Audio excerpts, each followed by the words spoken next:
اعمال نامہ نہ آتا، کاش یہ ہم سے بہت دور ہوتا، ہم ان کو دیکھ نہ سکتے۔ اس رسوائی سے، اس کی ذلت کو دیکھ کر پھر یہ تمنا کریں گے لوگ۔ اللہ تعالیٰ ہمیں محفوظ فرمائے۔ فرمایا قل، کہہ دیجئے۔ اللہ پاک کس کو فرما رہے ہیں؟ نبی پاک صلی اللہ علیہ وسلم کو۔ آپ فرما دیجئے ان تخفو، اگر تم چھپاؤ گے۔ تخفو یہ اخفا سے ہے، اخفا۔ اخفا کا معنی ہوتا ہے چھپانا، مخفی رکھنا، مخفی اسی سے ہے۔ اگر تم چھپاؤ گے، ما، یہ ما اسم موصول ہے،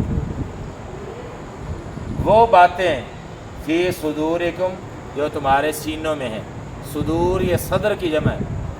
صدر اصل تو کہتے ہیں سینے کو، لیکن سینے میں دل ہے، اس لیے بعض دفعہ صدر بول کر دل بھی مراد ہوتا ہے، سینہ بول کر، صدر کا لفظ بول کر دل مراد ہوتا ہے۔ تو یہاں یہی مراد ہے کہ دلوں میں تمہارے جو کچھ ہے، اگر اس کو چھپاؤ گے، او تبدوہ، یا تم اس کو ظاہر کرو۔ تبدو یہ ابداء مصدر سے ہے، اس کا معنی ظاہر کرنا۔ کہہ دیجیے اگر تم چھپاؤ وہ باتیں یا وہ چیزیں جو تمہارے سینوں میں ہے، یا تم ان کو ظاہر کرو۔ یعلم اللہ، تو جان لے گا اس کو اللہ۔ یعلم اصل یعلم تھا، یہ ان کی وجہ سے، یہ ان شرطیہ ہے، اس کی وجہ سے یہ جو شرط و جزا جی ہے اس پر فعل مضارع پر جزم آتی ہے، اس وجہ سے یہ، ورنہ اصل تھا یعلم، تو ان کی وجہ سے یعلم، تو جان لے گا ہو سے مراد یہ جو کچھ دل میں تم نے چھپایا ہوا ہے، یہ ظاہر کیا۔ یعلم اللہ، تو جان لے گا اس کو اللہ، لفظ اللہ اس کا فاعل ہے یعلم کا، جان لے گا اللہ ہو اس کو، جو کچھ چھپاؤ گے یہ ظاہر کرو گے، سب اللہ کے علم میں ہے۔ اس لیے یہ جو کہا جاتا ہے نا غیب کا علم یا عالم الغیب، یہ تو ہمارے اعتبار سے ہے، اللہ کے لیے تو کچھ بھی غیب نہیں ہے۔ یہ جو کہتے ہیں وہ غیب کو جانتا ہے، عالم الغیب ہے، اس کا مطلب یہ ہوتا ہے کہ جو چیزیں ہم سے مخلوق سے پوشیدہ ہیں اللہ اس کو بھی جانتا ہے، اور جو ہمارے سامنے ہیں اللہ ان کو بھی جانتا ہے۔ اللہ سے تو کوئی بھی پوشیدہ نہیں ہے۔ یہ عالم الغیب کا یہ مطلب ہے کہ جو ہمارے اعتبار سے چیزیں پوشیدہ ہیں۔ اچھا جی، تو فرمایا کہ اللہ تمہارے دلوں کی ساری باتوں کو جانتا ہے، وہ جان لے گا، اور صرف تمہارے دلوں تک یہ محدود نہیں اللہ کا علم، اللہ کا علم تو بڑا وسیع ہے، ساری کائنات کو وہ گھیرے ہوئے ہے۔ آگے یہی وَيَعْلَمُ، اور وہ جانتا ہے ما، جو کچھ، یہ ما بھی سے موصول ہے، جو کچھ آسمانوں میں ہے اور جو کچھ زمین میں ہے، یہ ما بھی اس موصول ہے، اور وہ جانتا ہے جو کچھ آسمانوں میں ہے اور جو کچھ زمین میں ہے۔ آسمان و زمین کا لفظ بول کر پوری کائنات مراد ہوتی ہے، جیسے بعض دفعہ مشرق و مغرب کا لفظ بول کر ساری دنیا مراد لی جاتی ہے، اسی طرح آسمان و زمین کا لفظ بول کر ساری کائنات مراد ہے۔ اللہ تو ساری کائنات کو جانتا ہے، وہ جانتا بھی ہے اور اس کو قدرت بھی ہے، جو گڑبڑ کرے گا اس کو سزا بھی دے سکتا ہے۔ واللہ، اور اللہ، علی کل شیء، ہر چیز پر، کل شیء ہر چیز پر خوب قدرت رکھنے والا ہے۔ قدیر، میں کئی دفعہ بتا چکا ہوں، ایک لفظ ہے قادر، ایک قدیر۔ قدیر میں زور زیادہ ہے، جیسے عالم اور علیم۔ علیم کا جو لفظ ہے نا اس میں زور تاکید زیادہ ہے، تو اسی طرح قدیر کا لفظ، اللہ پاک وہ ہر چیز پر قدرت حاصل ہے۔ اچھا، یوم تجدو، جس دن، یہ پہلے بھی میں نے ایک دو دفعہ بات بتائی تھی، ایسے موقع پر نا شروع میں ایک فعل چھپا ہوتا ہے، اذکر، تو یاد کر یا یاد رکھ، یوم، اس دن کو،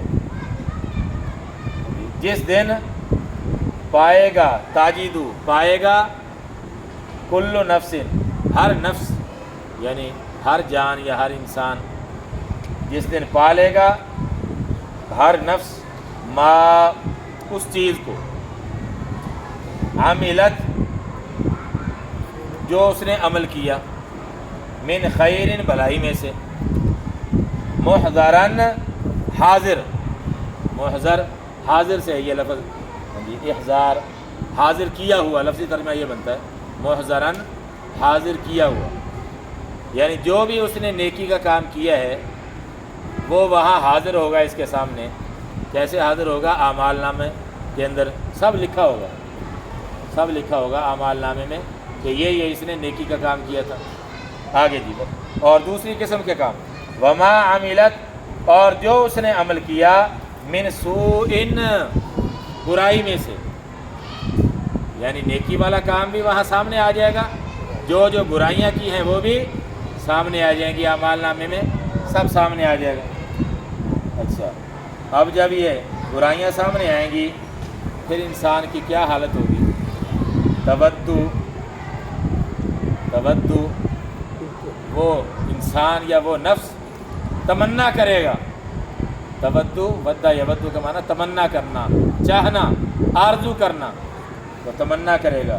لو کا معنی کاش، انا بے شک، بینہا اس برائی کے درمیان، و بینہو اور اس انسان کے درمیان، یعنی اپنے بارے میں کہے گا، آمدن بعیدن، آمدن کا معنی فاصلہ، مسافت، سفر، جی، اور بعیدن کا معنی دور کا، آمدن بعیدن دور کا فاصلہ ہوتا۔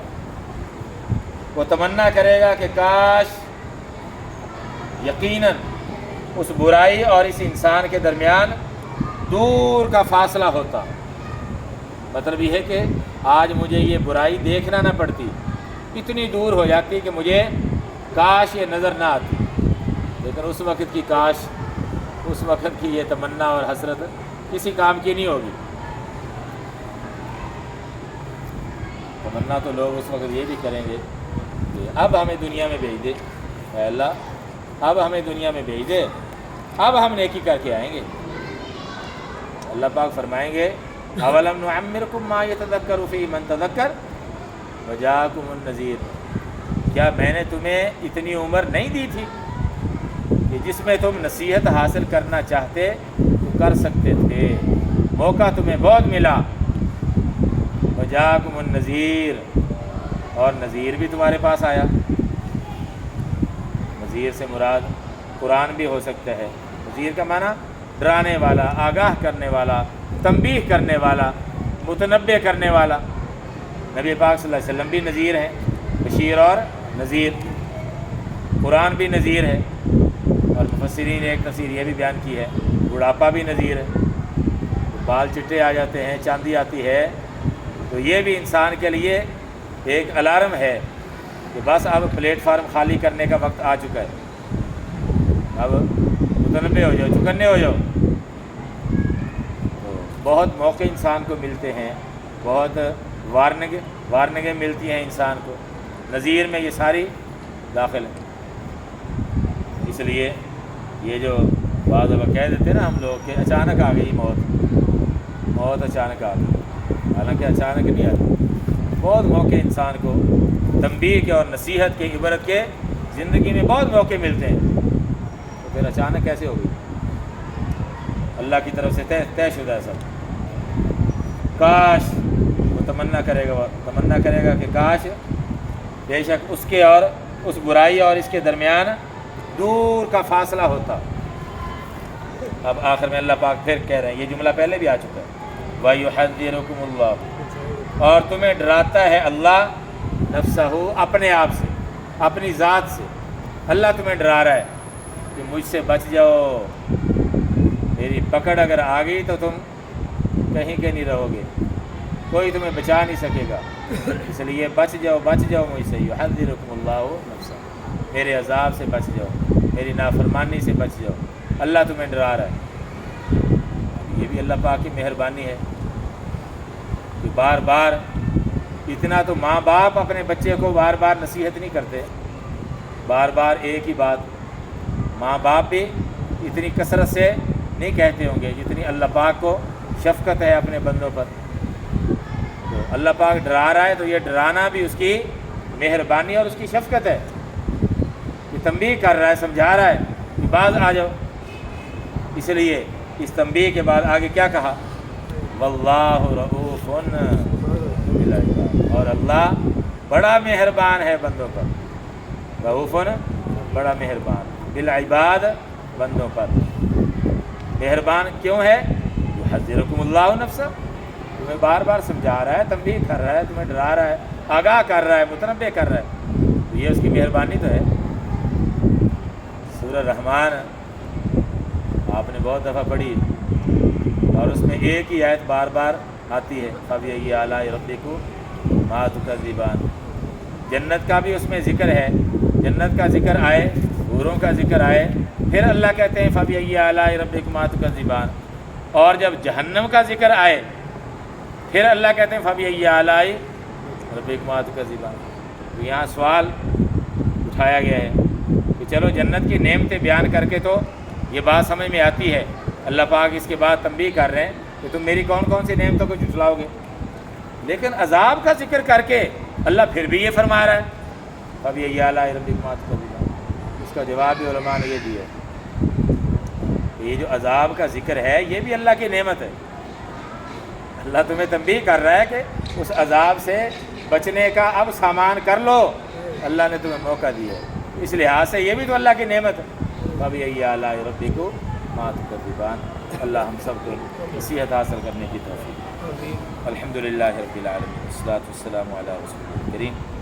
ربنا آتنا فی الدنیا حسنۃ وفی الآخرۃ حسنۃ وقنا عذاب النار. اللهم انا نسألك الهدى والتقى والعفاف والغنى. اللهم احفظنا من كل بلاء الدنيا وعذاب الآخرة. یا مقلب القلوب ثبت قلوبنا على دينك. صلی اللہ تعالی علی خیر خلقہ محمد وآلہ واصحابہ اجمعین. آمین برحمتک یا رب.